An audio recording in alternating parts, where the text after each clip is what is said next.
What do you mean better than it was, Jason? Is it this microphone? Ready? Yeah? All right. It doesn't seem like it's very loud. I'm going to turn it up on the mix pre a little bit. So I'm going into a mix pre, which is then going into the camera, which is a tricky thing.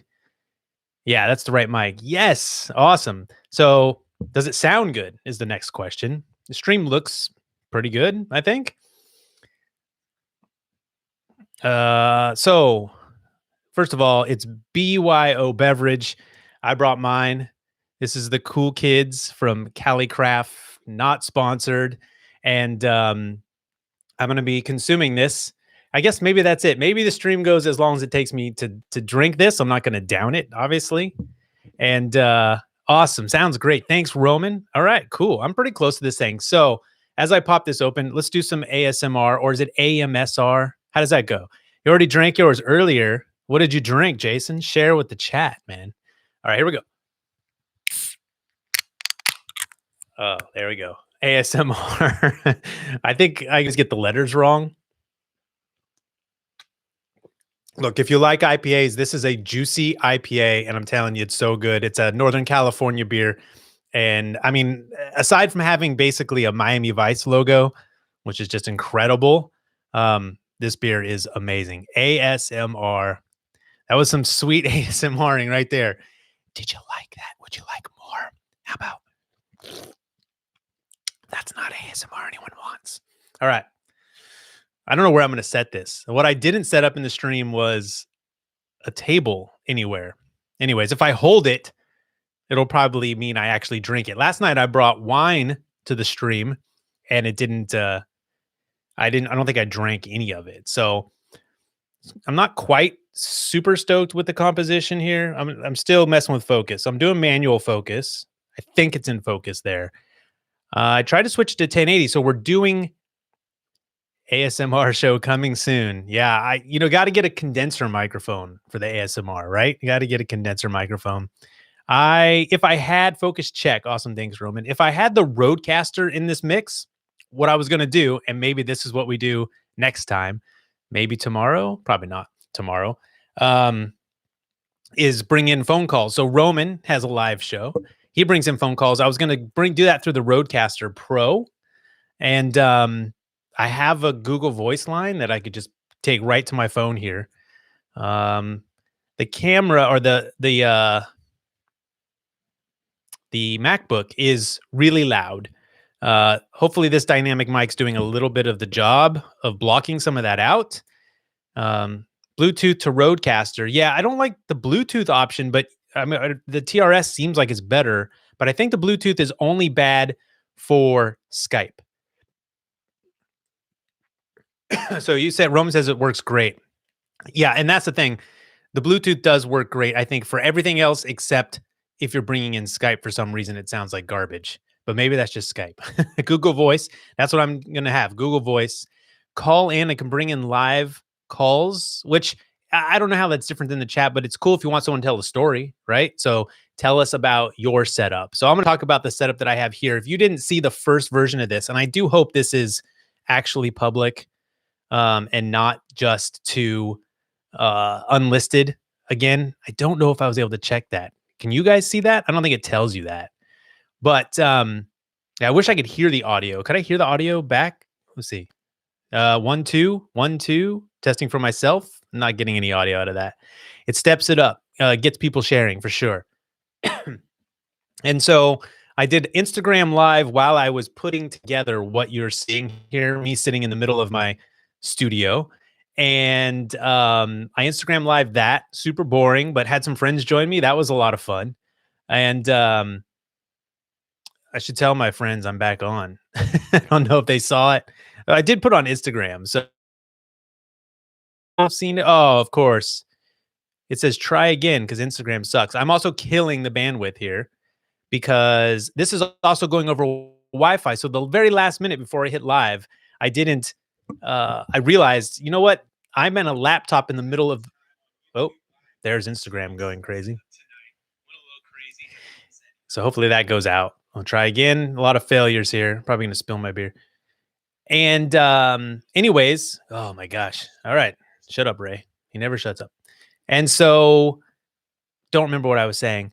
I realized I didn't put this on Ethernet. So I'm not plugged in. It is going over Wi-Fi. How that's affecting things, I don't know. This is not. So here, I'm gonna answer Gabe's question in a second. I was able to join, so I think it's public. So I did a draft of this, and a lot of you joined me. I made it unlisted, but it still showed up in the subscription feed. So apparently, unlisted was and live stream isn't hiding it from. It was supposed to be a test, but it was cool that people got to mess around with me, and it actually helped because I can't monitor everything. All right, we're a little closer to done because I'm going to drink this slowly. It's showing you're live on your YouTube page. Cool. I assume that means we're public. And so it's hard not to look at the stream. Oh, the chat's over here, and then you're over here, but you're also over here. So went live on Instagram, then went live in a draft. Now we're live public because the last step was this audio. And let me answer Gabe's. So Gabe's tonight is interesting because I am actually going through YouTube Direct. So their webcam option, which is basically their encoder. Because normally I'm going to put my beer here, and really probably is a bad idea. I'm going to try to adjust this camera a second. It's really kind of bugging me with the amount of headroom that's going on, which is absolutely ridiculous to be bugged by, but it is bugging me. All right. I can't fine tune. It's fine. That's fine. That's fine. Ray, leave it alone. All right. So, man, what was I saying? Oh yeah, the OBS for StreamYard. So in your creator studio, in your dashboard on YouTube, you have a couple options for live streaming. Is webcam. They call it webcam because it's meant to just use your webcam and go live, right? And then you have you can use an encoder, an external encoder, third-party encoder like OBS, which I've done plenty. And if you want all the overlays and all that stuff, that's what you want to use, right? If you want to bring in lower thirds and all of that. Webcam, their webcam options meant to be just like press live and go. Well, I hooked up the whole Sony a6500, 4K, mix pre, you've got the whole thing. And I tried webcam this time because in the past, drinking beer on microphone is not a good thing, podcasters, streamers. But in the past, it's been 720p, I believe, is like as much as it would get.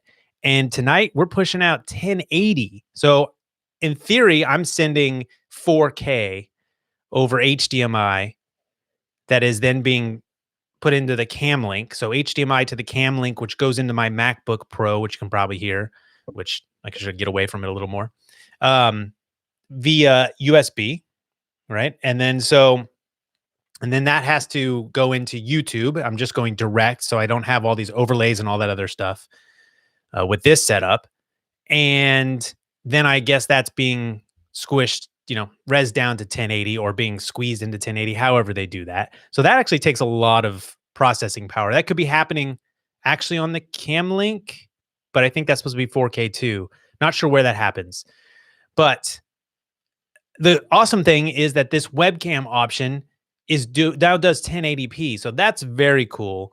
I have the Logitech C920. That's a 1080 cam. So if you have a webcam, the Brio, all those webcams that do 1080, some even do higher, but again, 1080 is what you're going to get out of this option. You can do a higher res YouTube stream. So that's what I have going on. The Mix Pre was a tricky part. I think I alluded to this. Mix Pre going into the Sony. I was like, do I even have a wire for this? So I need a 1/8 inch to 1/8 inch audio cable. And what I have is a old Sennheiser G2 wireless system. It has the perfect cable for that. And it even has a screw, and the Mix Pre has a screw attached. It locks on to the audio output. So I'm going audio out. So the beautiful thing is that's like line level. It's too hot, right? And so going into the Sony, and I can't hear it when I'm like setting it up. I'm just looking at levels. The level I have on the Mix Pre is about 12 o'clock for the pod mic. I'm about, I am peaking up to all the way up to -12. So that's good. The meters are tricky on the Mix Pre. They're harder to tell what's going on, but the peak hold meter is showing me between minus 12 and minus probably 16 or something, which is fantastic. And I'm getting that at only like 12 o'clock on this preamp. So fantastic. The mix pre is very cool. And then on top of that, I mix pre and I dialed back the output like 16 dB. So 16 dB attenuation essentially of that output. So I could get into the camera, and then the camera's audio setting is down all the way to 1, which I wish I could show you all this stuff, but it's all the way to 1 to the preamp. So the basically no preamp on the camera, which is always good, even though Sony's pretty good preamp. And I'm not supposed to touch my face, but I've only been at home for like 2 weeks. And I hope you guys are safe, staying home. And then if you're here, that's probably what you are doing, because why else are you watching this? Thank you so much for joining us. And so I'm able to get the right level, I guess. And then that audio is going over HDMI, also into the Camlink. And then I select the camera and the audio, both from the Camlink in the YouTube setup. So that is what's going on. I thought, let's stream in the middle of the room instead of back there at my computer, where this would be easier, much easier. But I like depth. So I've got the 16 millimeter Sigma 1.4, which is a wide angle lens. You're not going to get a lot of depth of field, but I'm at like ISO 500, and we're like 2.0 on the aperture. This is my favorite lens that I've ever used. I haven't used a ton of lenses. It's my favorite lens, but that's why we're getting depth of field even on a wide shot. It's fairly close to me, so it's right here. It's like a few feet from me. And again, f2, and this goes all the way to f1.4, so we could really just drop everything. I wouldn't even be able to like probably get focus at that point, a critical focus. And I think that's the setup. It got a little bit of a light. This little ring light here is a mix, is doing this purple thing, and my nice IKEA light. So nice sort of ambiance here. I got my, oh, that's close. I didn't think in the shot, since it's wide angle, it looks like it's farther away than it is. The base is right there. I can grab it. I could probably bring the brake. This does have an aux in. I think it's line level. In theory, I could also bring that into the stream at some point. I can't riff on the bass, like just like random bass lines. I play songs with my friends, or I'll cover songs, and to hear that by itself would probably not be as entertaining. There are some songs that are not bad, bass alone, but you really need the rest of the band to be entertaining, unless you just wail on the bass, which I follow some bass players on here, including Davey, and they're just out of control. That's entertainment. The up light on the backdrop. So no, there is no up light on the backdrop. So you've got these holy cow, dude, Jesse, what is going on? That's awesome, dude. I haven't posted enough videos. I'm trying to just be here to hang out with Jesse with the super chat. Like 25, dude, you're just like, I'm blushing. I'm not sure that's ever happened. So Jesse, thanks, man. Hey, reach out if you have any. It's practically like consulting. Yeah, slap bass. I don't do slap bass. Jesse, thanks, man. Thanks for having been a reliable tech resource, dude. Anytime. Hit me on the DM, Twitter and Instagram. Always DM if you have any questions. I always want people, please ask me before you buy gear, because I usually want to ask you questions about what you're doing, right? Because the gear you see here works for me in my particular setup. And some of it is not even gear that I'm going to use necessarily. Like this microphone here, it's not even in play currently, but I keep them to test them. And I really like this microphone. So you decided today that you're going to move away from Wi-Fi and hardware on my studio. Yeah. So my buddy, Mike, I don't know if he's here, helped me, like, when I turned this garage, this old 1938 garage, into this space. I mean, it was nothing. Complete. There is a Ethernet jack on with Cat 6, whatever, on every wall in this place. And so it's really proven to be great. That computer back here is always in Ethernet. The Wi-Fi here is obviously killer. I'm on fiber. So not fiber. And I get 100 up and down. Wi-Fi typically not consistent, but I think it's doing okay in this case. And but even things like I have like a camera outside, that needs to be in the Ethernet. There happens to be one in that wall. Like a Drobo on that side, just all these things. The TV over here, jacked in, like just all this stuff that it's better to plug into the wall, or you need to plug into the wall.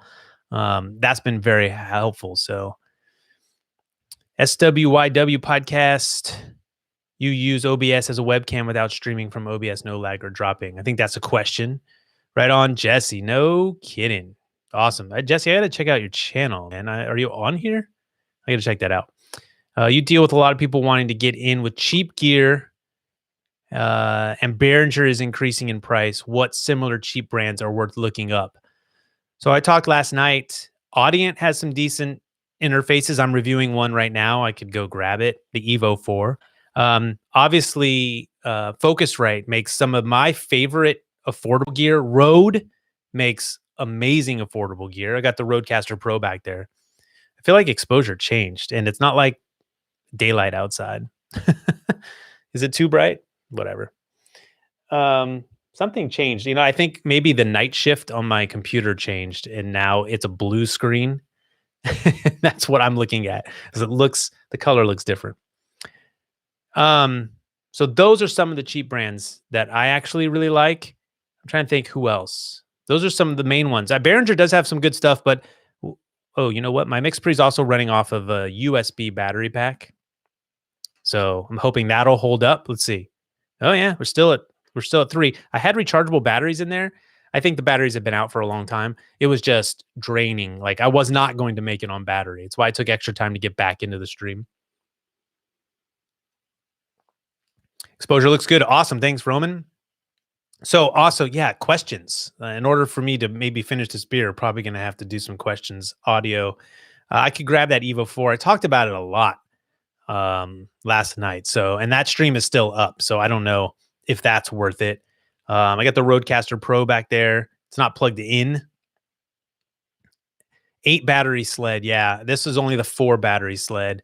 I don't use, so it's kind of sad because I have a lot of gear here that I don't use. The MixPre almost never comes into play. It would be something when I go out in the field, when I leave my house and have to do recording.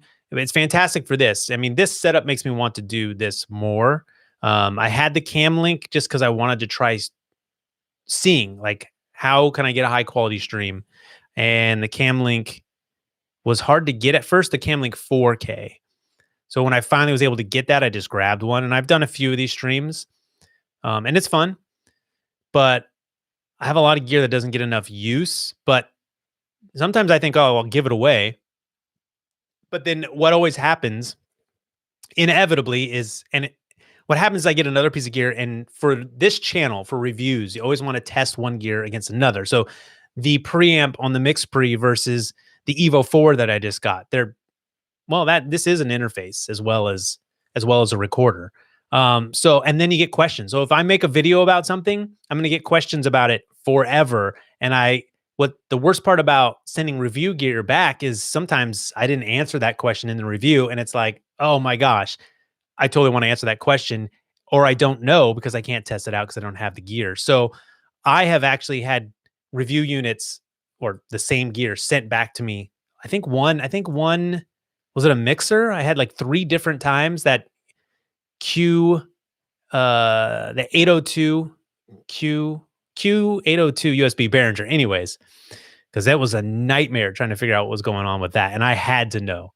They're incredibly hard to get a hold of, the Camlink. Still, Gregory, still hard. Roman, would it work on my 70D? So Canon is a problem, right? Like this is one of the reasons I went to Sony, because everything I want to do, I'm able to do on my Sony. Like Sony just lets you do a lot of things. I have a video on here where I showed how to do a Canon as a webcam, and it's through a USB, and you have to use a special app. The 70D, probably not. Here's the problem. No clean HDMI. So what you would see, even if you were able to set it up like this, first of all, I don't think it even comes out like it's like the SD version. I'm not even sure it sends the HD over HDMI. And even if it does, it has an overlay, whether it's the focus box, even if you get it just to the focus box, you still have a focus box in the middle of your face. Doesn't have clean HDMI. I think the 80D is the first to have clean HDMI, but then I'm not sure it sends out a 1080 signal. So Canon just always hobbling things and making it difficult. And it's not the only reason I moved to Sony. I also moved to Sony because what I was seeing out of Sony, well, first of all, it's mirrorless. Way before Canon had mirrorless, I wanted to try mirrorless. I love the size. Also, the look that was coming out of Sony, not better because Canon has better colors. Sony just has its own look, and I liked it. So I had to try. I wanted to try all these picture profiles, this S-Log, extreme high dynamic range. What I'll say is that the Sony's harder to work with. If you want an image that's going to be like fantastic out of the camera when you record something, go Canon. Canon's going to make things easier. Flip screen, they've had that much longer. Sony's finally on the flip screen game. The 6400, the 6600, the A5200, which I reviewed here, to replace the A5100, all excellent cams. And then probably I would be recommending the A6400 for most people. I have the 6500, which you're seeing right now. I would get the 6600. I don't need it. What does it give me over mine? Basically, I have IBIS on this. You don't get IBIS on the 6400. The 6600, there's something, and I'm forgetting. Well, flip screen for one. Well, so when I went from Canon to the 6500, I had to give up the flip screen. I do have a monitor, a small HD, but that's not something you really use like out. And the whole point of a mirrorless is to take it out. So in the studio, in the setup here, I'm using the HDMI. Otherwise, I'd be using that. Although in the encoder right here in YouTube, I don't need it because I can see the encoder. Like I'm in the back end and it's real time. So it looks, this is literally a monitor. But what do I do with, can I do something with this? If I click on it, oh, okay. It lets me see the super chat. I'm just checking out Jesse. Let me seize. I have had 3 sips, man. I'm not even halfway through, so this could get fun. It lets me see what Jesse had said. So again, thanks, Jesse. You killed it. And wow, hey, wait, you can make a living doing this? Oh man, that's crazy. Samson. Don't remember what I was saying. I had to give up the flip screen, which I thought I could manage because before I went from the T2i, which didn't have a flip screen, to the I upgraded to the 60D. I built this whole channel on the 60D. It's back there on my shelf. I'll never give it up because it is literally the camera that made my channel. I used it forever. And when I went back to no flip screen, it's not worth it. Flip screens are required, at least for content creators, especially if you're going to film yourself 100%.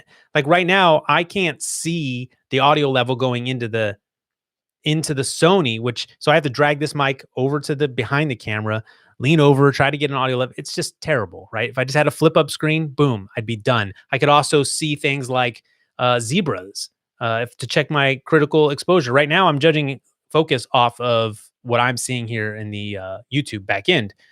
Looks like it's in focus. It's a nice big screen. I'm judging everything that you're seeing. I have to judge here in the encoder. So flip screens.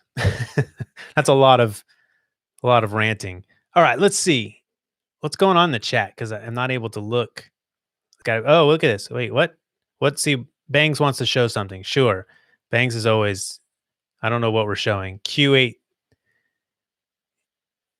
USB. Yes, I don't know why they didn't want to show that. Is that what or did you have a picture? All right. So 8 battery sled we got there. Alesis Multimix 12 USB. The good old Alesis Multimix. No go on the 70D. Man, Gregory, I can't believe the Camlinks are sold out everywhere still. Is crazy. That's why, for a while there, I was checking like every day and just managed to get one. People using mirrorless camera as a webcam. Yeah, and that's what you're seeing. Sony A6500 as a webcam. I mean, you get just a crazy image. It's very cool.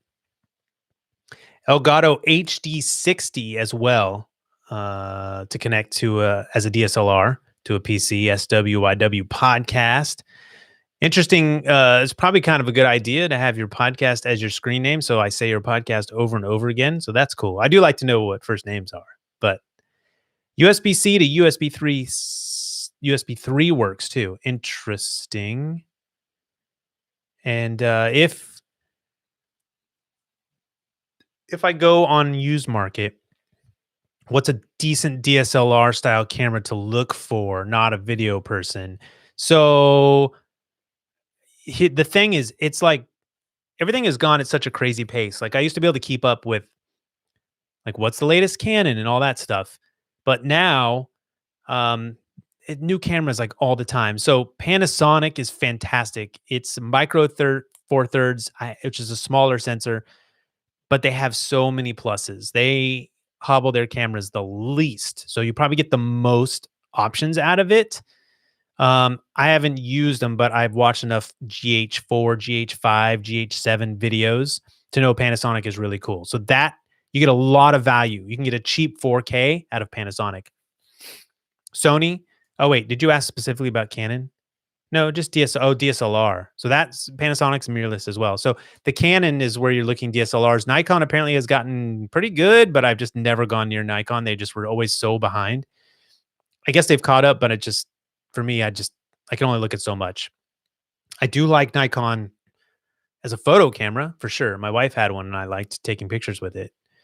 But all the Canon stuff, the super like awesome bargain that you don't see a lot in DSLRs for Canon is the SL range. I think it's SL. Like the SL2, I hope it's the SL. These cameras were like, they're just a little cheaper made, I guess, but they even had some of the better features than the D series and the Rebel series. So that's always been kind of my go-to, but now Canon has like the 77D, the 90D.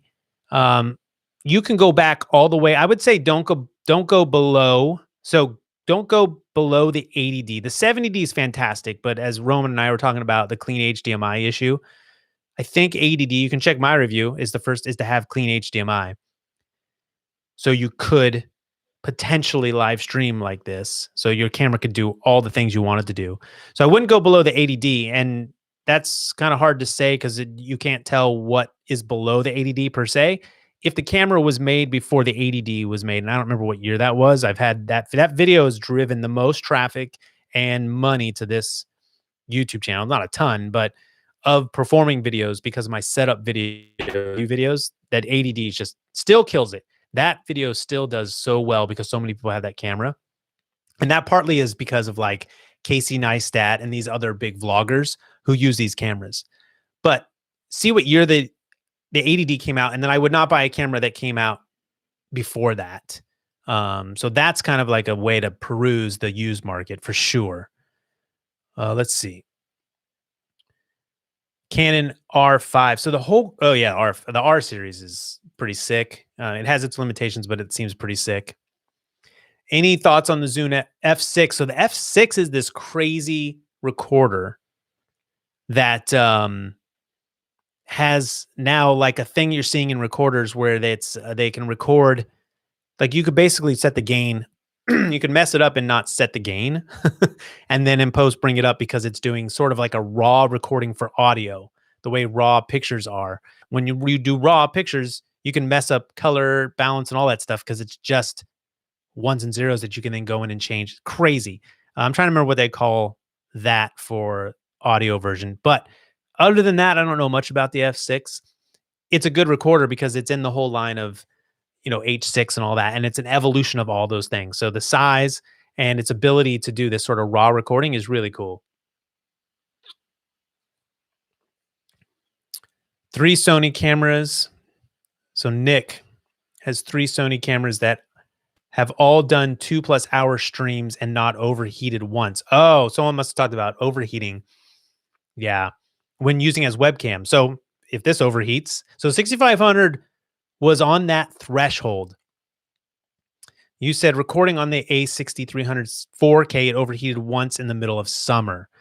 Okay, I've had a Canon. Oh, I shot a wedding in the summer on a Canon and it overheated. So that's just because any camera in extreme heat pretty much is going to overheat, but other cams are better than this. And when you go mirrorless, you're packing a lot into a small body. So Sony is notorious for overheating. And I was very concerned. This A6500 that you're seeing is my third one, I think. I think I sent back two of them, at least one of them, because I did like heavy overheating tests. This was my biggest concern when I got the camera. And the 6500 was the first one to come out and put in this extended limit so you could push past the overheat warning. So before that, on like the 6300, you get a overheat warning and would shut down your camera. The 6500, it was kind of weird, right? Because they put in this like, you can ignore your camera's warning and keep going. But they also made, you know, progress on the processor. So the processor inside has a huge role to play in overheating. It basically is more efficient, so it doesn't overheat as fast. So with the 6500, once I send it back, because I did these long running tests and I got one to overheat that I couldn't get past like 20 minutes in 4K. Okay. And that's recording, not streaming, actual recording. There's an important factor here is I'm not using a battery. I'm using a plug. So the battery generates a lot of heat. The door's also open. Anyways, I'm in a cage, metal, all this stuff, right? But I'm also not recording. Recording is what I think takes the all the processor. Some of that's being offloaded to my computer, I think. Anyways, as a webcam, it's going to overheat probably less. But I haven't really had an issue with this one since I sent back the one that was overheating because I said this is, basically I said this is baloney. And I got mine at B&H, and B&H, to their credit, was just like, they didn't care. Like, send it back. And they sent me another one. I think I did this like two times, two different. This might be the third camera. I don't have an issue now. So if you do get a Sony, run an overheat test. I would get it from somewhere where you can return it, like B&H, and say, hey, this is not working properly. It's overheating, whatever. Because Sony has pretty much solved it. There's not a lot of things. Like if you're doing a lot of these cameras have time limits. So Sony finally got rid of that too. Canon, I don't think Canon's got rid of their time limits. Panasonic was the first to get rid of. So about these time limits. I have a video on my channel about what's the 12-minute time limit. That used to be it. At 1080, after 12 minutes, which was like, what is it, 4 gigs or something, it would shut down. And you have to it would stop recording and you have to hit record button again. Panasonic was the first to let you do this. And it was always this question of what's going on here? Why is this happening? From what I could tell, or what I could discern from information and stuff people were saying and what I could find out, is this was a tax thing, that if these cameras, they ship from overseas, if they come into the country and they can record more than, at the time, 12 minutes, then it went up to like 24 minutes, 30 minutes. It was considered a video camera and it got taxed higher. So they hobbled the camera. Well, Sony just came, I think the 6400, which is another reason why that's sort of my entry point at the Sony mirrorless at this point. There's no limit. So your only limit is SD card overheating, which both of those things, there are huge SD cards. Overheating is not much of a problem these days. And you don't have the camera doing auto shut off. So it's awesome. But you're asking a lot of a mirrorless camera. So if you are outside in the direct sunlight, it could overheat. But Sony's done a pretty good job of solving that in their mirrorless cameras. And I think Panasonic's even better. But you get a bigger sensor on Sony. What do you think of the Zoom L8 for podcasting? I think it's awesome. I haven't tested it yet, and I haven't even finished my Roadcaster Pro review. I insanely love the Roadcaster Pro. Just insanely love it. It's the best piece of podcasting gear that has come out in the last couple of years, since like the ATR 2100. It's the best piece of podcast gear that's probably going to exist for a long time. It's going to be hard to beat. Rode almost didn't do anything wrong. It's just incredible. It's replaced. This is a whole box of audio gear here, the whole rack unit. I don't even need it. And I don't have to change my setups. All the different audio things I do back there on the desk, the Rode does them all in the same box. So anyways, you can tell I like it. The L8 is cheaper, does, I think, all the same stuff and can run on batteries. I just have to see if it's as good. Now, I did the L12 review and it was really good. I liked it. It's a digital mixer. It's a little different to the mind to use a digital mixer over an analog, but I loved it. So the L8 seems like a slam dunk. If you don't, I think it's like $200 less than the Roadcaster Pro. So I just need to look at it and see if quality wise it's as good. But I know what I know from the L12 was pretty good, but I have to look at it. It seems like it's really good, really good. And so, like, if your budget, depending on your budget, right, you could get in, and maybe you, that battery feature, although Rode did come out with, you can now run your Roadcaster Pro off a battery brick. So, dude, amazing, right? Both of them are recorders and audio interfaces. So you could go out to the middle of the desert. Don't need power. I mean, you've got power, right, that you can bring with you, and you have a recorder on board. Like, podcast anywhere. Very cool. Now, you don't need a big unit like that to do that. The MixPre 3 that I have right here that you're hearing, this audio is coming through the MixPre 3. That's what I would take. I mean, like, it fits almost in my back pocket, insanely small. But the price of a MixPre versus, this is more of a recorder. It's a mixer in that you can, mix, you can live mix on the channels. It's an audio interface. It's a recorder. Obviously, I'm kind of doing all that right now, but it's so small. So if you're going to do field recording, the MixPre is what I would take. If I wanted to, like, have the controls of a mixing board, I'm going to run something like a podcaster. I can't even say that. Something you weren't going to post-produce, maybe, because it has all the built-in effects from Aphex, which is really cool. So again, it's one of those things like, what are you using it for? Like, reach out. Like, some people just buy MixPre and they could have spent less and got a Roadcaster, and that actually would have been what they probably wanted. So very important. Let's see. Oh man, I didn't know he would scroll up, or I wouldn't have deleted my question. Oh, sorry, Nick, man. Nick, you could ask again, dude. Maybe you did. And I'm really far behind. What do you think of the Zoom? Oh, we did that.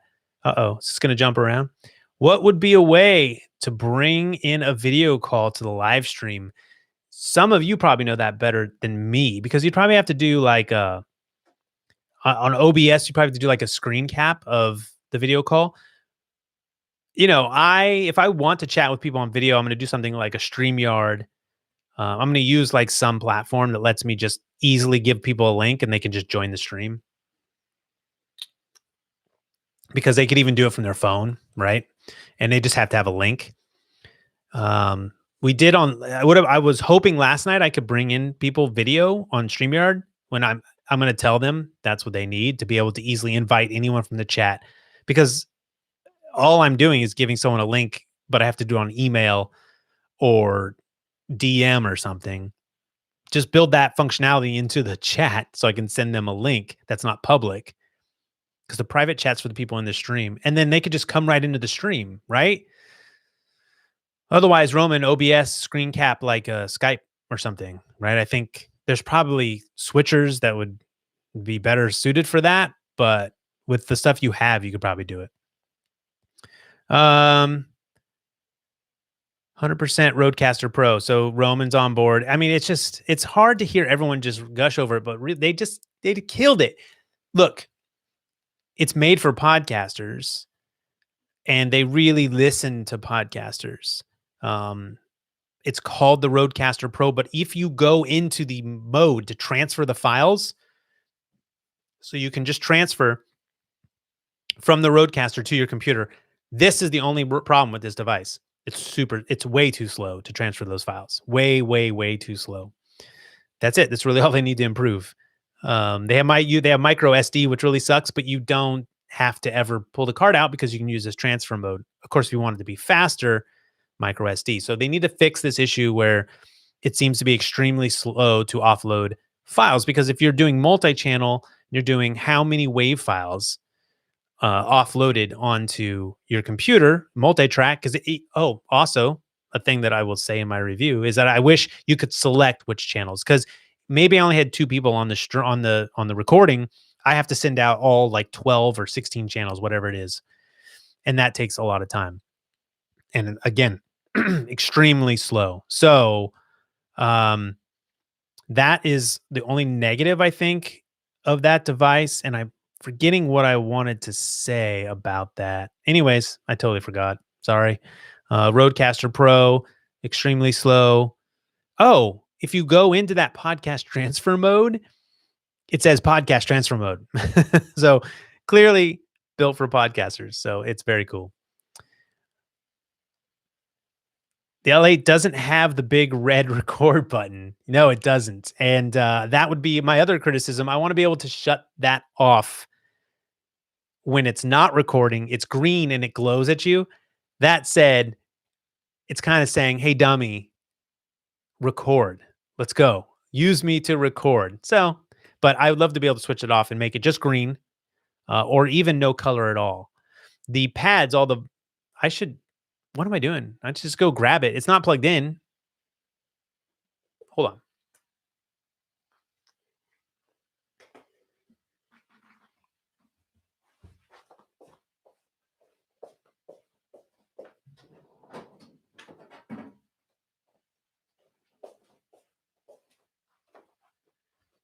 Last night I wore this on my head, and I'm meaning to make that the thumbnail for this is what I'm talking about. The Roadcaster. She's so pretty. I don't want to say she. It's so pretty. We don't want to objectify any gender here. Did I just do something? I just hit the mic stand. Anyways, this is it, man. It's such a beauty. This is the record button. It glows green. These are all the sound pads. And what's great is you can have multiple, you can load multiple sort of podcasts in here. So you can switch to like a bunch of different, with the app. You can make these different things and you can load in your own sounds. But yeah, this glows. So micro SD is the only thing back here that sucks, but whatever. If you don't have to take the card out, it doesn't matter. I love the form factor. It's so portable. And has that tilted design. There we go. Very nice. I can't do 2 Roadcaster thumbnails, I don't think, but 4 channels, all the sliders. I love being able to work daily, and I'm constantly using sliders. I have the slider set. So when you bring up a microphone, it mutes monitors. So I have nice professional monitors back there, somewhere back there. Yeah, there. And there's a setting here. So when you bring up a microphone, it shuts off the monitors so you don't get feedback. I use that all the time, almost as a mute. Very cool. And then the touch screen. I mean, it has a touch screen that is really good. Beautiful, responsive. Anyways, that's the Roadcaster. I love it, obviously. And I don't remember what my point was, but yeah. The L8 preamps have an EIN of -121 versus the L12 at 128. Obviously depends on what mics you're running, right? I just pre-ordered a Tascam 12 mixer. Interesting. I'm not sure if I know what that is. I think I know what that is. This is always the problem where chat just like takes off on you when you're trying to look. It skips you to the bottom. Looking forward to NAB 2020 news. The news is no NAB 2020. I don't know. Actually, I don't know. Will they still announce stuff? Begging for sound devices to release a plugin that emulates a DBX286 as a plugin. What I want, Bangs, is so the Mix Pre. So if you know what Dugan Auto Mix is, they basically brought that to the Mix Pre. Nope. That's the F8 that I have back there. It's just not as good as it needs to be. Never mind. I don't think The Mix Pre has an auto mix. I think you have to buy it. Maybe that's right. I don't know. Bangs probably knows that. I'm placing my Behringer mixer on the back burner. Dave. All right. L8 doesn't have a compressor and limiting function. Right. You're going to get that out of the Roadcaster. So the L12 probably doesn't have a compressor limiter. Yeah, it's funny how the cheap like Behringers have one knob compression, but a lot of other things don't. Bangs is saying it's easy answer or Skype. It's the easy answer or Skype. I think you're talking about bringing in the video. Roman says that makes sense. American Liberty Roadcaster has a limiter. You know what? Here's the answer to that. Coming in my review that nobody else is talking. No one else got the answer to. I don't think I've seen it in any other reviews. Pause for dramatic effect. When I was using the L12, this is warm now. That's not good. I just switched to wine. How long have we been going? 47 minutes. We did 1.5 hours last night and I didn't shut up. So it's still working. We just live stream every night. We just hang out with each other every night because where else are we going? Really bearing the lead there on that tease. Limiter on the Roadcaster. I recorded on it. So I was having conversation with Rode, well, through their like customer support person on DM. And then they were going back to like the devs. And I said multiple times, or, you know, the engineers multiple times, like, hey, I was asking all these questions that were sort of drilled down, not like customer service type questions. They were questions for the nerds. And I was like, hey, if one of them, just like give me one of them, I'll just bring them on the podcast and I'll ask all these questions in real time. So I could dig a little bit and find out someone, whether Rode would let them come on. Rode is such a good company that I don't know why they wouldn't. And get the answers straight from them. That's what I want because it always leads to more questions. It always leads to more insights. Hope I clean the lens. Yeah, sure. These are the thoughts I have while I'm talking. I'm like, is that a fingerprint? So anyways, the limiter doesn't have a limiter on it. So some of the presets do like some compression. But I noticed that I had a hard time peaking the signal and I thought, is this doing some type of limiting? It must be. And the best answer I could get, they did not want to say yes. Not sure why. Maybe part of their secret sauce of what they're doing, but they didn't want to say yes, but they told me that the Roadcaster Pro is designed to be easy to use and not have to know about all that stuff. And that's true. Like, it's almost as good. Like it's as good as someone who is a professional. I don't even know if I consider myself a professional, to be honest with you, because I didn't train formally for it, but I do it. I get paid to do it. So that's technically a professional. Anyways, I'm somewhere in between. I like to be the bridge between the newbie and the professional. I'm the bridge. And that's a fun role for me. So it's true. You can use a Roadcaster Pro like right out of the box without having to know a lot of things. And that's part of it. So clearly it's doing limiting. That's the answer. It's just not a limiter you can set. But it's the thing about their effects on there is they are very transparent. And so you can also affect these a little bit by setting your voice level. So like, do you have a strong voice? Do you have a deep voice? Different things like that.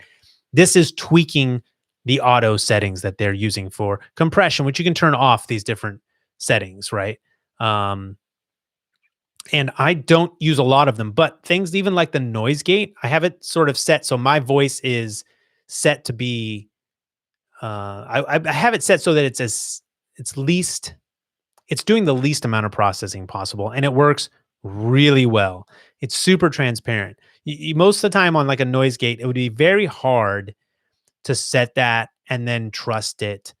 You would have some kind of problem or like some type, you would notice it at some point. The Roadcaster does this really well. But the beauty is you can record with those effects on and you're still going to be able to, you can do a version that is with the effects and a version that's without, because you can stream and record at the same time. So on the SD card, you could have like sort of a raw, clean version, uh, like a dry version that has no effects, even though your effects are on, and then stream to the computer and have that have the effects on. So they really did think of a lot of things when they made that. And they, you know what, they listened to our feedback and they pushed out like firmware updates pretty fast.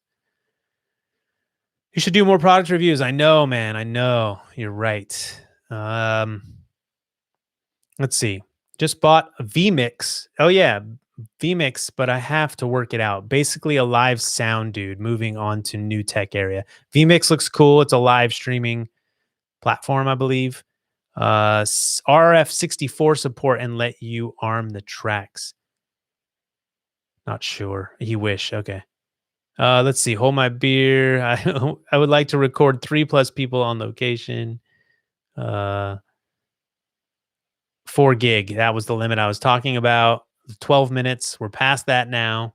I really wish consumer gear would support RF64. It's only in real high-end recorders. Interesting.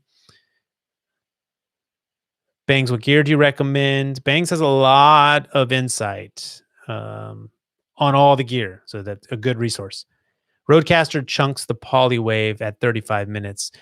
Yes, but I don't do polywave because it's annoying. If you export with the app, you can do, it'll break out all the channels and doesn't break them up. I think that's right. So that's how I export out of that thing. That was, I believe, a firmware update they made. That was killer because that polywave stuff, I don't use polywave on anything. So polywave is one file that has all the tracks in it. I want access to the tracks. I always record that way. Like I just want to pull off the individual tracks. Just how I work.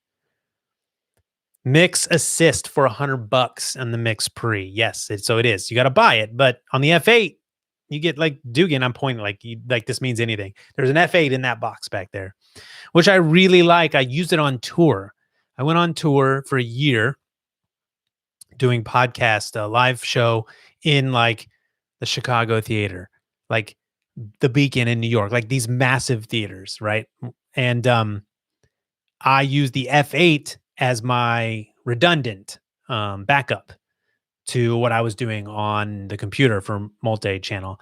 And I monitored, when I had to monitor the F8, it has a noisy noisy headphone amplifier. So here I am, been brought out on tour for in 2017 was the #1 podcast. So each episode got listened to by 1.5 million people. I was very nervous, obviously. I could not screw this up, right? Lots of money went into having everyone at the Chicago Theater for a podcast. And so I was the recording engineer. So I had a lot of redundancy built in as much as I could and had failures. And if I did not have the F8 in play as a multi-channel redundant backup, I would have lost at least one where the computer just went good night on me. And the guy who's running the board at one of the theaters, at one point after the show, he says, "Man, I looked over and your computer had crashed, and I started sweating for you." And my buddy I had my buddy because it was local. I had him helping me, and I actually had him run off behind stage to check a mic or something. I had him go check a mic on one of the talent. I said, "Just do this thing," and he came back, and I'm scrambling because I'm probably white in a cold sweat because the computer had crashed. And at that point, I'm just hoping my redundant system of having the F8 in play was working. But when you had to monitor the headphones, so I need to get clean recordings. It was bad enough to try and do a podcast. And this was a panel of like, they had anywhere from 4 to, man, I had an a cappella band I had to mic up, but we'd have like 6 people on stage in a theater that's super reverberant. I got 6 open mics. It was kind of a nightmare, but I'm monitoring audio through when I went through the F8, I'm monitoring audio in a noisy headphone preamplifier. I'm hearing hiss. You have to know your gear so well to know that is the headphone amplifier that I'm hearing, not what I'm actually capturing. So I go back to my hotel after we do a double show, sweating, and check the raw audio and be like, okay, The hiss isn't there. It's not. It's coming from the headphone amp of the F8. Now they fixed it. The Mark II, I believe. I think it's an F8 Mark II. Everything past that, the F4, F6, I don't think it has this problem. But I still have that F8. It cost me a lot of money. I bought it. I think I bought it specifically for this tour. I bought a lot of gear when I got hired on to the tour. It was kind of funny because UPS truck would be here every single day with a bunch of boxes. The guy's like, what do you do? Like I took the L12 on tour. I bought this Behringer huge mixer and I had to fly with all this stuff. It was just crazy. So I found the perfect system that I could pack, take on my back into a bag, because I also brought everything on the plane. I didn't check any of this gear because I could not risk showing up that night for a show and not having my gear with me. I also wanted to be treated right. So there's so many factors, and then trying to work audio with a whole team who doesn't understand really what you're doing. It's 'cause it's not typical. That's not typically how they record. Yeah, craziness. But I still have that F8. It's a fantastic device. You just have to know, in that case, what you're monitoring is not what you're capturing. And that's hugely important. That's enough for me to say I would not buy that again. So you don't have to worry about it anymore. F8N, there it is. The F8N. Yeah, banks. They updated. I don't believe it has the same problems. Let me scroll back up here. This is kind of exhausting. I'm out of breath. This is why I need a co-host in these things. Which lens do you use right now for live streaming? I talked about it earlier, so sorry, but I do love this lens. It's on my channel. It's the Sigma 16mm f1.4. It's my favorite lens I've ever used. What's incredible about it is that it's better than any Sony native lens. Like, I've never seen a lens work so well with the camera, the autofocus. And here's the thing. Let me finish my warm, not good anymore beer. If I want to enjoy beer, don't do it on the stream because I just don't drink it often enough. Wine is really good here because I don't have to worry about it getting warm. All right. There's wine in my kitchen. I should go get it for the second half. For the second hour. Dude, people do this in like International Podcast Day where they do this like 24 hours. Not always the same person. Todd Cochran used to do 24 straight, I believe. Brutal. All right. My throat couldn't handle that. The Sigma 16mm f1.4. So if you don't have an IBIS sensor, which you would not get on the 6400, you wouldn't want to get that combo. I have the 6500, which has IBIS. That's why I would get a 6600, because then otherwise I couldn't use the glass handheld that I currently have. But there's always this thing where people always talk about how the lens contributes so much to the image, and it's often hard to see that. You have to really do the pixel peeping to see the difference. Maybe it's at the edges or it's not as sharp. Maybe it like vignettes a little more, things like that. And color. They say color is really affected by the glass. And I've never really seen this until I got this lens. And it just seems like, for me personally, what comes out of this, I can't get it with other lenses. It just looks so much better on this lens. And when I say so much, it's seriously a law of diminishing returns, but it's the first lens where I noticed it. So I just love this lens. It almost never leaves my camera. 16mm on a crop sensor. So I'm really working with like a 24mm, which would be a wide angle lens on a full sensor camera. So I'm kind of working with that.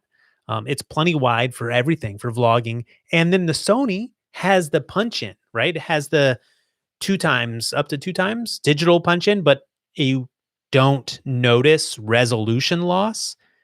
So it actually works. Like, I can make this 16mm like a 50mm or something. Maybe it's 30 because it is at 1 times 2 times. Anyways, like a 32mm, whatever. On a crop sensor, then that's like 50. Math. So you have a range. You actually have a zoom range on a prime lens. Anyways, that's the lens. I absolutely love it. It's fantastic. And I've been out of the mix so long, there's probably much better. There is much better stuff. It costs a lot more money. Price to quality ratio, this is my favorite lens I've ever used. Roadcaster level is always weird. UI 16, but have to upgrade to UI 24R because of ducking inside. Huh. Limiter is just a string compressor. See, Bangs knows a lot. I'm telling you, man. It knows more than me. But Bangs, where are your reviews, man? You know so much. At least right. Where's the blog? Like, if you're not going to be on video, where's the text? It's got to be a blog. You have so much gear knowledge, man. ISO channels traditionally are pre-fader and ISO. I said ISO, two different things. Independent channels traditionally are pre-fader, no effects. Yes, they are, right? A lot of go off of the preamp only. That's what happens a lot of times when you stream. But with the Roadcaster, you have the option, I think, to stream the effects, I believe. Learning curve seemed pretty steep for vMix. Interesting. This probably means it's pretty good. It's probably pretty awesome in terms of capabilities. Curtis Judd preferred Mix Assist over Zoom Auto Mix. Yeah, good because it cost $100. The problem that I've seen is that you can't dial them in to what you want. They just sort of do a thing, and I don't. I obviously I watch all of Curtis's videos, and I don't think I noticed enough difference. It's not that it's not. I don't think it's probably as good as Dugan Auto Mix, which you only find in like these super high end, like the theaters that I went to. Some of their digital mixers had this, but you know, it's funny is they didn't even. Most of the guys using them didn't even never used it. I think I had a guy try it once for me or something. But even then, you're mixing to a stereo channel because it is really meant to be like done, right? So ideally, I would get all my ISO channels recorded and then this Dugan Auto Mix on the stereo track. But it is hard to get through like an hour conversation with an auto mix feature and not have it sort of go wrong somewhere. So it's tough. I would have liked it because on that tour, I was the recording engineer, and then I would go back to terrible hotel internet and spend half my night getting those files to the post-production team, like in New York. And I like to post-process the stuff I do. In fact, I would do some post-processing very light, just to do a few things that I knew they weren't doing. They weren't doing post-production the way I wanted it to be done. But ultimately, it feels like that's on that the final product comes down to me, because no one who listens, they're going to just think it's the recording when they could have done a lot of stuff in post to mitigate the reverb, to mitigate any kind of like hiss. It could have made it better. What I would have done, like a checkerboard edit. Now I will say that those shows did not lend themselves to checkerboard edits. That said, I felt like they could have processed the files a little bit more than they were doing, and I think they're actually probably doing it now based on what I kept telling people, because it sounds better. So it's very hard to give you. It's like it felt like birthing a baby and giving away. Obviously not equivalent, but it's like, here's my baby. Please do with it. Please do well. Raise it right. And so I would be on the plane the next day, going to the next show, listening, sweating. Like, what does it sound like? It sounded good enough. So, do you know if podcasts? Oh, hey, F4, F8, dual SD card support is something I miss on the Mix Pre. Yeah, dual SD card is nice, right? I want redundancy. If things fail, you definitely want. So the F8 has two SD cards. That is a super huge feature, which was another redundancy I had built in with that system I had on tour. Didn't the F8 V5 firmware fix the headphone jack? Yeah, I think so. The F8. Oh, so a firmware. I don't know. Like I said, it sits in there. Like I haven't used it much since the tour. I'll have to check it out. If podcasts are getting more downloads than normal because people are stuck at home, I think I've also heard that like it doesn't kind of work that way. Like I think that a lot of these hosting services don't see spikes like over holidays where people are stuck at home. I think people also might choose to do other things. Here's the thing. Here's why it doesn't spike. Especially now, people aren't commuting. Like commute time is the major driver of podcast listening. Going to the gym. People might still be working out, probably not as much. Things that people all have to like do in transition, getting from one place to another, mostly those commutes. That's where a lot of podcast listening happens. So we've taken a major hit. So as much as might be happening because you're home is not happening because you're commuting. That's a big difference. But if your stats went up, super, right? Awesome. Also depends on the type of audience you have completely. Pelican cases are your travel TSA friend. Do they treat them differently? Or are you just saying because I have to give up gear and I just don't want to get lost and thrown away? Dude, I got the TSA pre-check just because of this. Because I was going through I look like I was just carrying all kinds of paraphernalia. It was hilarious to go through TSA and they would just stop me and they'd be like, "What is this?" I'm like, "It's an audio recorder. It's some weird electronic device. What is this?" It's an audio mixing board. Like, so the TSA pre really helped with that. I still get pulled out. A lot of times they would check my gear, but so much better of a time getting through because again, I put any gear that I brought, I put on my person. I had 1,000 listeners on my internet radio station. Sweet. Thanks for answering. I get it in the next months, but all right. A7S3S, the elusive A7S. Wait, what? A7S? That was the miracle camera that I loved. Also a review that I did. So I have a Sony A6400 review. It's like a half hour long. It's still in the edit for like a year and a half or something. I never released it. So sad for me personally. I did an A7S2 review. I went to New Orleans. I was on Bourbon Street with the A7S2, like in the dark, just doing magic with that thing. Never released a review. Also one that like got stuck in the edit. I think because it was also so long, which was super sad. I might have used the footage in other videos because of the low light. Yes, the elusive. I don't know what's that. It is the most mysterious question in all of camera gear. The A7S3. Where is it? What happened?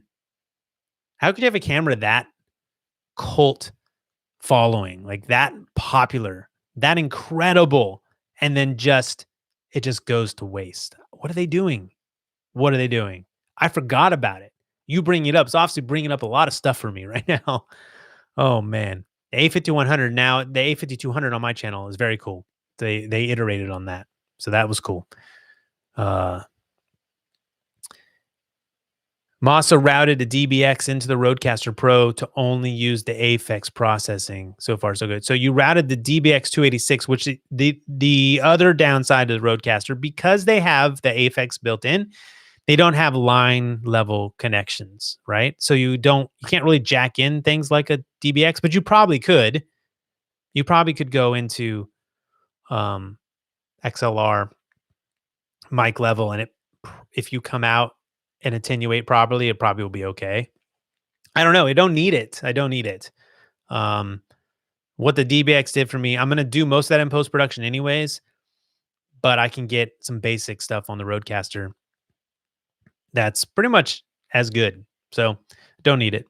And I think that's what Moss is saying. He ended up routing his DBX because we all have the DBX 286S and then realized the Aphex is just fine. Yeah. Now some stuff, the big bottom, oh no, it's the high end one. There's the big bottom, which is really actually pretty cool. Depending, I think this mic does a lot of good because this is a bright microphone. The big bottom, the aural effect, whatever that's called. Way too crunchy, way too bright. Like I don't use that. Not gonna use that at all. I run the podcasting in subreddit. Oh, there you go. Very nice. Very nice. Adriano. I'm not saying that right. Sorry, man. From Brazil. What's up? Zoom F8 V5 firmware added interface and record to SD simultaneously. Oh, that was a big that was a big train I'm always on, because the Mix Pre and the Roadcaster and the L12 were super exciting for me, because they were the first devices that I had that could both record while sending multi-channel. That is huge. You have to do that these days. I'm super excited by all the firmware updates that they've done for the F8. Props to Zoom for that, man. That's cool. Way to not make me upgrade my gear or have to buy a new piece to get that stuff. So the Zoom F8 V5 firmware from Bangs is saying it added interface and record to SD simultaneously, and the advanced hybrid limiters. Oh, the hybrid limiting, yes. Zoom fixed their sort of digital limiting problem by doing this, like, well, Bangs will tell you. They fixed it. It's pretty good now. The F4 V3 firmware, I think this one was released a year ago. Yeah, that's super cool. That's super cool. Bangs, thanks, man. Okay. That's an hour and 12. I'm good. Thank you for the reply. Awesome. That is not only an hour 12. It's the end. I caught up. I hit the end of the chat. If I did not answer a question or respond, throw it in there again real quick. I'm sorry. I'm at the end of the beer. I would banjo this over my shoulder, throw it. But it's got a little beer. I don't want to do that to my studio. So we're going to wrap it up. Like, thanks so much for joining me. This was incredible. Again, super entertaining for me in this time of being stuck inside. But I work from home, so I'm a stuck inside type of person. Can you record to an external SSD with the Roadcaster? Not that I know of. It has USB-C. No, not that I know of. Bangs might know, but I don't. Why would you do that? Just to do it as a backup? Because you can go to SD card. So, and you can go to multi-channel in the DAW at the same time. Bang says no. Later, Mystic. Dude, Mystic, you've been here since like the original Unstream. The unlisted. Thanks, man. Thank you so much. Advanced hybrid limiters use a look ahead so it doesn't raise the noise floor. Ooh, man. Love it. Love it. The Podcaster Studio needs to come back as a podcast. I should just have you on as a co-host, but I think it needs a co-host to being brought back. Anyways, great broadcast. Thanks, Dave. Learned a lot, which is great. That's great. No plan here. Samson, just killing it, Samson. 2 nights in a row. Thanks, man. Masa, stereo monitor out to recorder. Yeah, you could do that.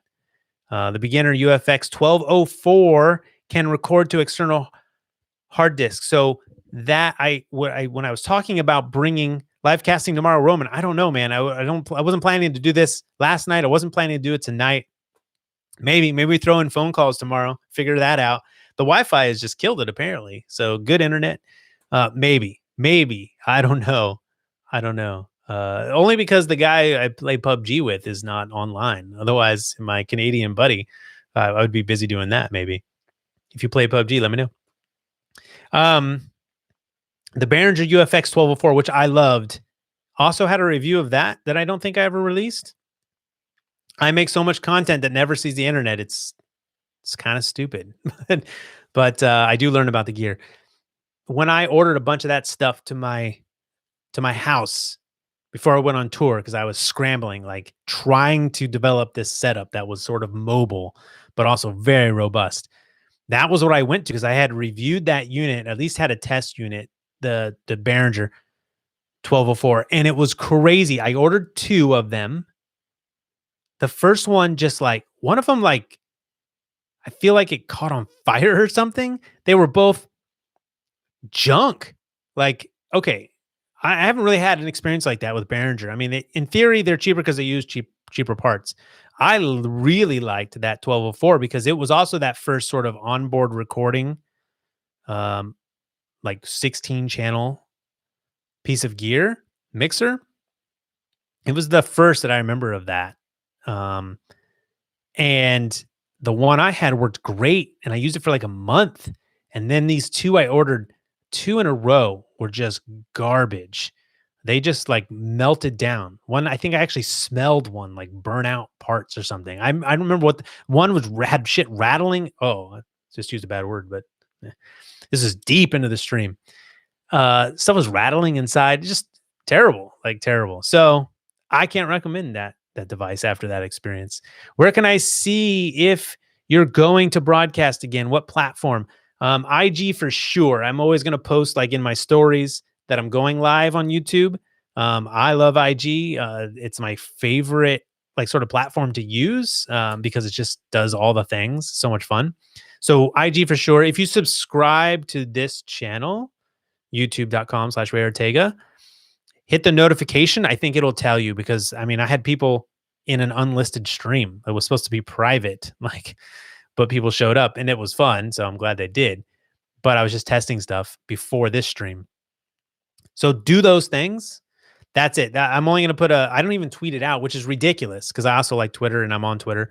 It's stupid. It's stupid that I don't tweet out that I'm live. Really stupid. I think even in the interface in YouTube, it said, share this. And I'm like, whatever.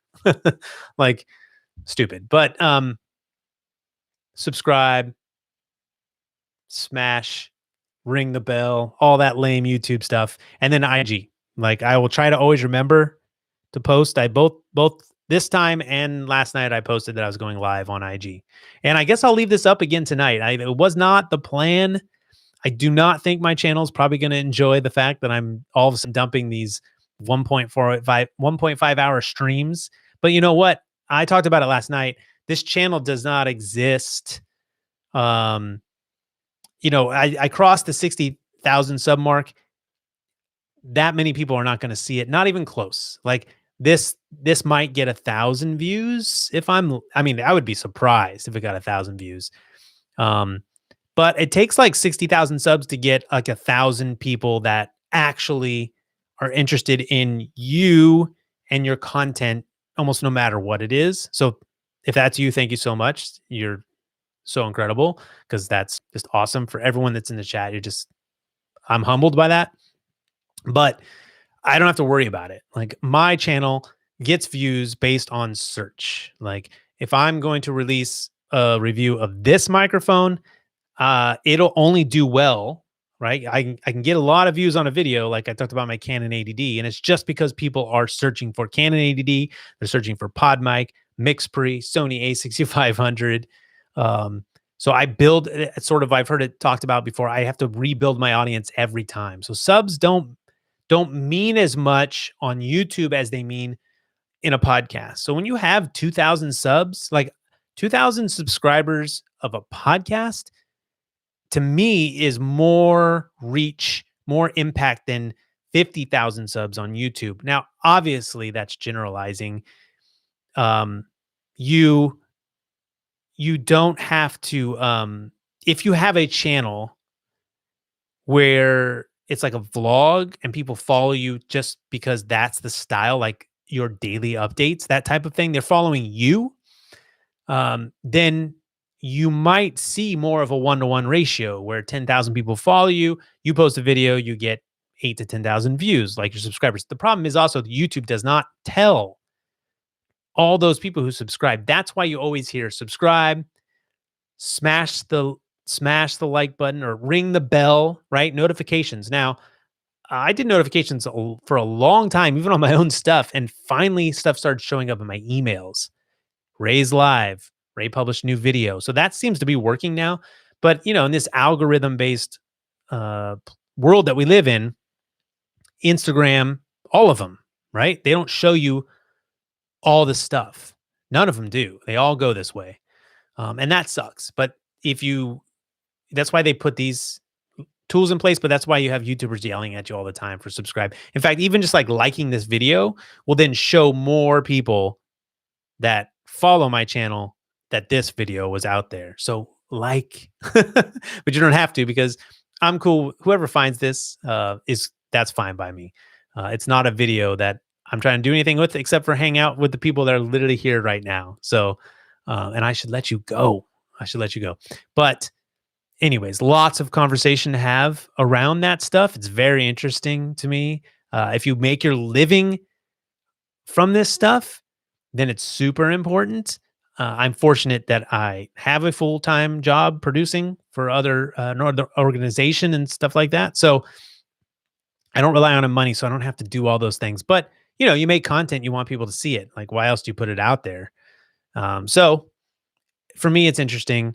It's interesting for me to learn to pass on to people who are making a living. And honestly, in this day and age, not this day and age, we have a global pandemic where a lot of you are losing your jobs. Like, if you have to turn to content production, if you follow this channel, you're interested in content production, you're interested in making stuff, audio and video stuff, this might be a route. All the money that I make, and I talked about it last night, I try to pack it away. It either buys new gear that I can mess with and review on this channel, or it gets put into an account that is my runway for this exact moment, right? When your job says we don't need what you do anymore, this is what I would do.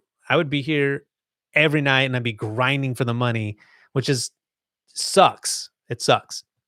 It's great if you can do it and it supports your hobby. It's really hard when you have to rely on it. So that takes some of the fun out of it. It takes some of the I don't say the sincerity out of it, but you have then this relationship where you're trying to always get people to pitch in somehow. So anyways, I am so grateful for anyone that does pitch in. Thank you so much. It supports the hobby. It lets me bring more content, whatever. Thank you. Very cool. I'm going to check out the chat one more time. Let's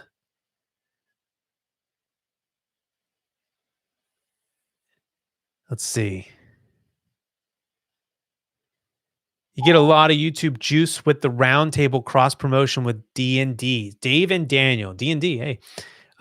Yes. So that was a smart move, but it was a move made out of friendship, right? Like the Podcasters Roundtable or Podcasters Roundtable, youtube.com/Podcasters Roundtable. If you want this experience, but with other podcasters all together, I hit the pop here. You want a double pop? This is better.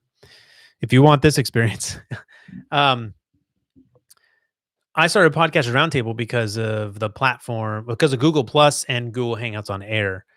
And then I was like, well, two of my friends have podcasts about podcasting. Let me see if they just want to join me regularly.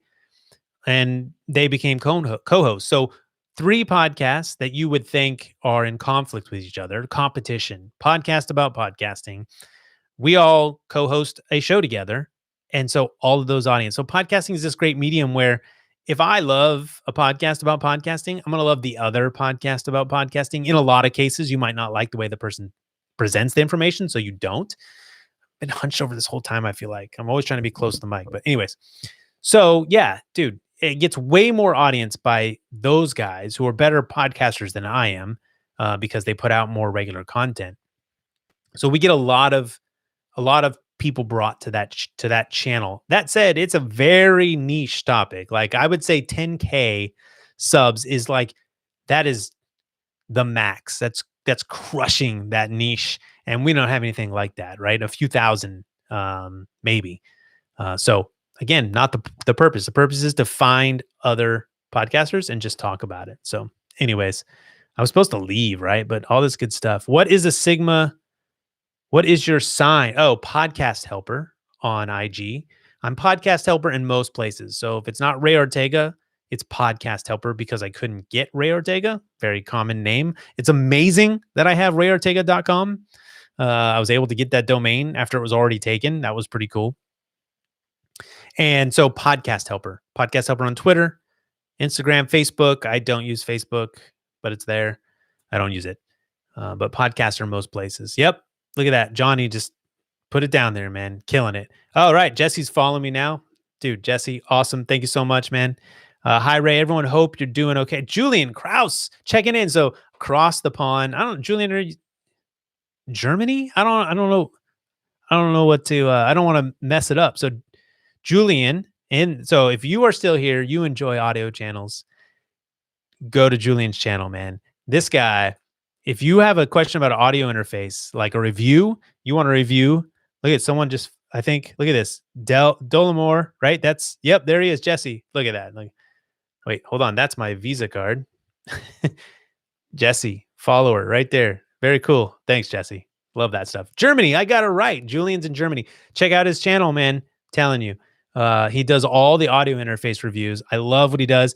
He has this. I have like a bunch of stuff here to build a thing that he made, which is this basically a resistor to plug in to test preamps that simulates having like 150 ohm resistant microphone. Now I have a Q2U and an ATR 2000 has a on and off switch. I think it kind of works the same.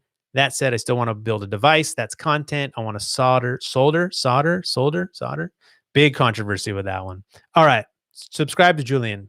Good channel. Obviously, check out the podcast subreddit that Bangs runs, which is incredible. That's got to be kicking butt. I don't spend enough time on Reddit. I pulled you two and your videos tomorrow for someone's hardware question. Interesting. All right, cool. And appreciate your honesty and reviews. Thanks. Ma, I try to, I mean, obviously I want to be honest. Like you burn everything if you're not honest. Sometimes I feel like I like a thing too much. It's hard, right? You're always going to bring some subjectivity to it. And that's why never buy something based on one person's review. I hope my reviews are just part of what I do. I go watch every video I can find about a thing that I'm going to buy, right? And ask questions. All right. I think that's it, man. I think another 1.5 hours. It's like a natural internal clock. The podcast studio always went 45 minutes without looking at the clock. It just seemed to sort of settle there. I'm going to settle here. 1.5 hour live streams. Oh man, I can't talk that much. You guys don't need that. But thanks so much. I am going to end. They broke 1 million subs a month or two ago at the r/podcast. I'm such a non nerd for Reddit, the subreddit podcast. Go follow it. If you know Reddit, you'll know. I got to go to work. I wish a great day. All right, Julian. Good night, model. All right. Good night. We're doing this. Good night. Thanks, everyone. That was a blast. In stream. Oh, I hit in stream and then it went to not yet. No, end. Goodbye. See you later.